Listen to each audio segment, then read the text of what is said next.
In the previous module, we discussed different psychological disorders and the criteria for diagnosing them. Now in Module 14, we turn our attention to different therapies and treatments for psychological disorders. Imagine that after getting sick, you visit the doctor's office. Your doctor questions you about your symptoms, and you explain that you've been running a temperature for the past couple days and that you have a sore throat, so much so that it's painful to swallow.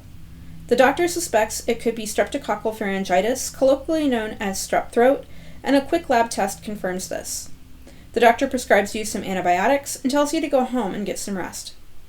After identifying the cause of your symptoms, a bacterial infection, your doctor prescribes an appropriate treatment, that is, medications that will kill the harmful bacteria. All treatment options, whether for physical ailments or mental disorders, start with a presumed cause. This cause, in turn, determines the prescribed treatment.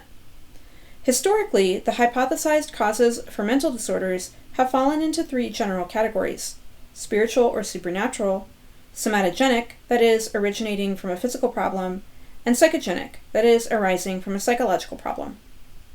For example, ancient Egyptians had a somatogenic or physical explanation for mental illness.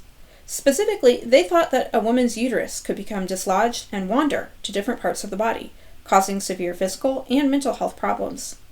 Treatment therefore involved smelling different substances, which the Egyptians believed could guide the uterus back into place, either by luring it with pleasant odors or dispelling it with unpleasant ones.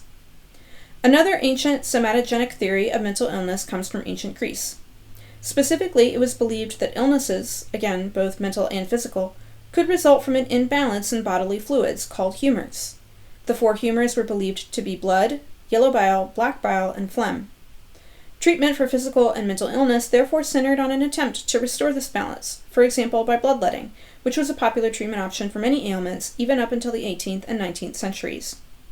Today, we know that mental disorders are not caused by a wandering uterus or an imbalance in bodily humors. However, most treatment options for psychological illness still fall into some of the major categories I named earlier. In particular, psychotherapy focuses primarily on psychogenic causes for psychological disorders, and so treatment centers on correcting problematic thoughts, feelings, and behaviors. In contrast, psychopharmacology focuses on potential somatogenic causes for psychological disorders, such as neurotransmitter dysregulation. So treatment focuses on correcting these potential physical causes. These two approaches are by no means mutually exclusive. Rather, they're often used in combination to treat a host of psychological disorders. Let's start first by talking more about psychotherapy. Psychotherapy is a broad term that describes any form of mental health treatment that uses psychological methods to help people identify and change troubling thoughts, emotions, and behaviors. Psychotherapy presumes a primarily psychogenic or psychological cause of most mental disorders. The earliest organized therapy for mental disorders was psychoanalysis, developed by Sigmund Freud. Freud suggested that psychiatric problems were often the result of tension between the id, superego, and ego. The goal of psychoanalysis was therefore to relieve this conflict, which Freud believed was possible if a person's unconscious urges, fears, and desires could be identified and brought into conscious awareness. Freud pioneered a method of therapy called talk therapy, where the therapist and client engage in a free-flowing conversation. Recall from Module 10 that Freud believed that unconscious fears and motivations could sometimes slip out relatively unnoticed in a person's speech. Therefore, Freud believed that by dissecting a person's dialogue, he could identify hidden unconscious conflicts. During these conversations, Freud would often have his patients lay down on a comfortable couch. In fact, here is a picture of the actual one he used during his therapy sessions. So, in addition to the many colloquialisms, such as Freudian slip, that we still use today, it turns out we also have Freud to thank for the proverbial image of a patient lying on a couch while talking with his or her therapist.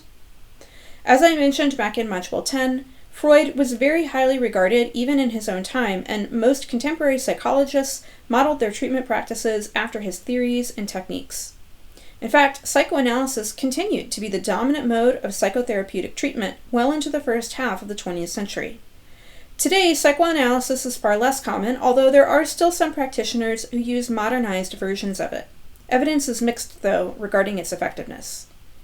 Instead, today, the most used and by far the most empirically supported form of psychotherapy is cognitive behavioral therapy, often abbreviated as CBT.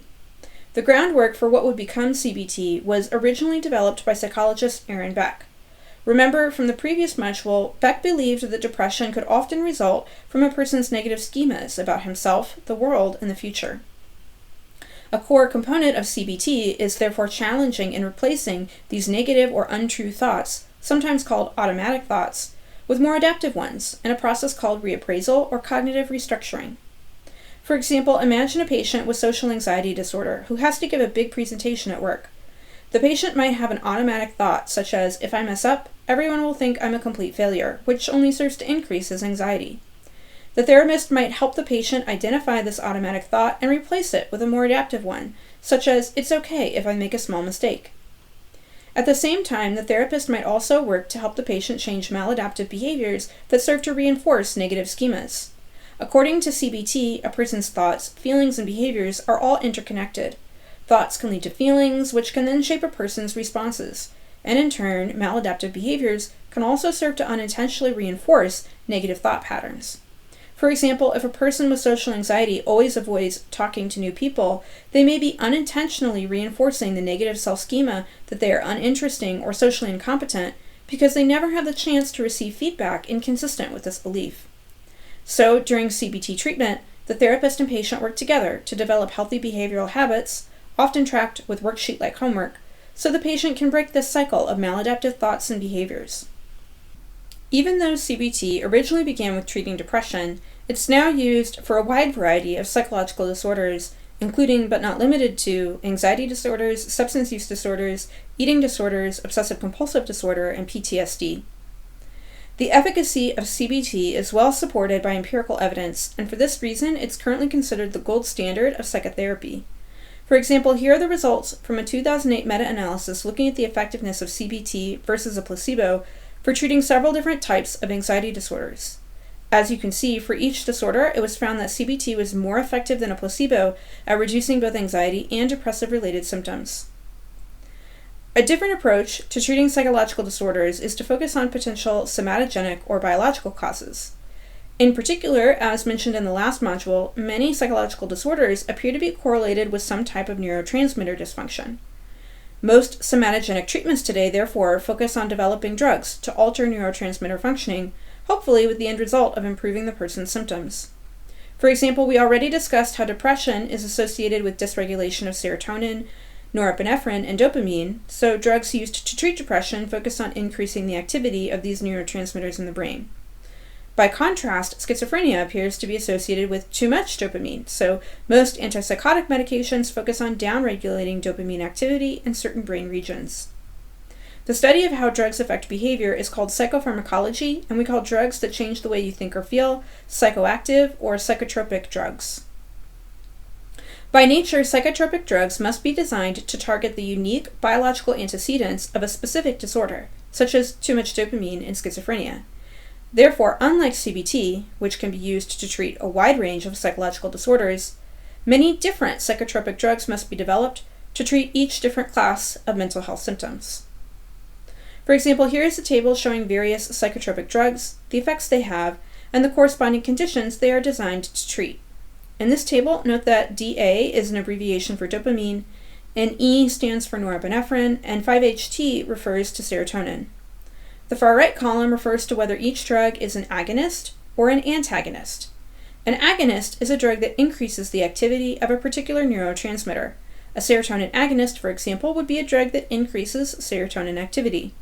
An antagonist is the opposite. It decreases a particular neurotransmitter's activity. Psychotropic drugs are commonly used to treat mental health disorders, and most research supports their effectiveness.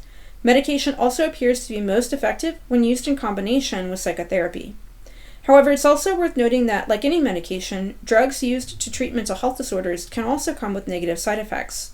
Most side effects are mild, such as drowsiness or nausea, but some can be more serious, such as seizures, kidney problems, or troubling changes in mood and behavior. As we get ready to wrap up the lecture videos in this course, I want to take us back to this image of the different levels of psychological functioning. Remember, I introduced this way back in the beginning of the course in Module 1.2, and we've seen it pop up a few times since. Even though psychologists often focus on studying just one level of functioning at a time, At the end of the day, it's important to remember that as people, we are all of these. We have a biology, a conscious mind, and we are embedded within a broader social and cultural context.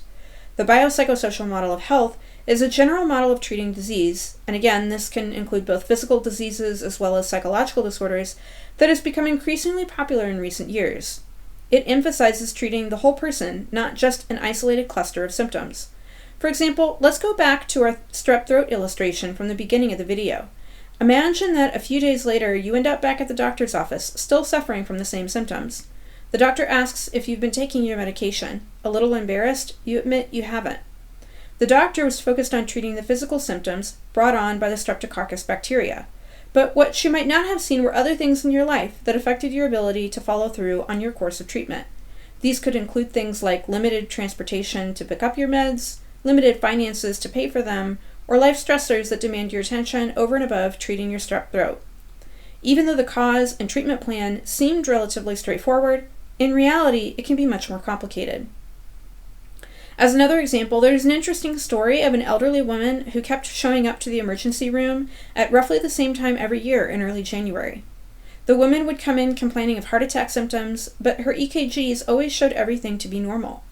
It wasn't until an observant doctor put two and two together, until everyone realized that she kept showing up on the same night of the year, that she had lost her beloved husband several decades prior. I know this sounds like one of those cheesy made-up clickbait stories on the internet, but I promise it isn't. If the doctor had focused only on the woman's physical indications of a disease, or lack thereof, he would have missed the cause of her baffling symptoms entirely. Although these two examples focus on physical ailments, again, the biopsychosocial model applies equally to treating mental health as well. In short, we as human beings are complex. I hope you've gotten a small taste of and appreciation for that complexity as you've explored the different modules in this course. And if you're going on to take another psychology class at some point, I hope this introductory course has provided you with a good foundation to build on as you explore some of these topics further. In this video, I covered the two major approaches to treating psychological disorders, psychotherapy and psychopharmacology. For the exam, you should be able to define and describe the difference between psychogenic and somatogenic causes of mental disorders and be able to identify each in an example, define psychotherapy and give two examples of psychotherapeutic techniques, describe the process of CBT and how it can be used to treat psychological disorders, define psychopharmacology and give an example of how a drug might be used to treat a psychological disorder, discuss the effectiveness of different psychological treatment options, and define and describe the biopsychosocial model of health.